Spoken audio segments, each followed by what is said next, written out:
तर दुसरीकडे आता वाहतूक कोंडीमध्ये अडकलेल्यांकडून टोल घेऊ नका असं शिंदेंनी म्हटलंय। एक्सप्रेस वेवरील वाहतूक कोंडीमुळे शिंदेंनी आता या सूचना केल्या असल्याचं बघायला मिळत आहे।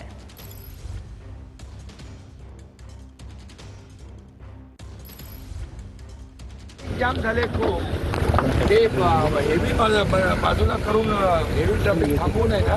तर एकदा प्रोग्राम झाला की मिसिंग लिंक पण आपण ओपन करणार आहे। नाही पहिलं तर यांना तर जाऊ दे ते इन्स्ट्रक्शन द्या की टोल पूर्णपणे सोडून द्या सगळ्यांना फ्रीमध्ये।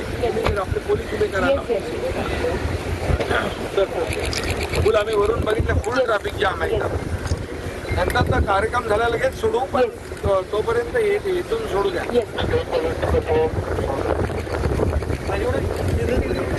टोल बिल घेऊ नका म्हणायचं डायरेक्ट पोलिसांना स्थानावर गाड्या सोडायला।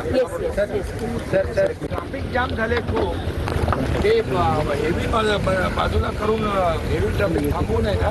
तर एकदा प्रोग्राम झाला की मिसिंग लिंक पण आपण ओपन करणार आहे। नाही पहिलं तर यांना तर जाऊ दे ते इन्स्ट्रक्शन द्या की टोल पूर्णपणे सोडून द्या सगळ्यांना फ्रीमध्ये। आपले पोलीस उभे करा।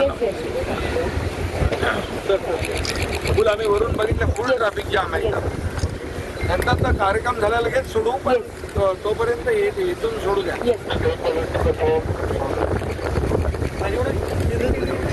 टोल बिल घेऊ नका म्हणायचं डायरेक्ट पोलिसांना स्थानावर गाड्या सोडायला।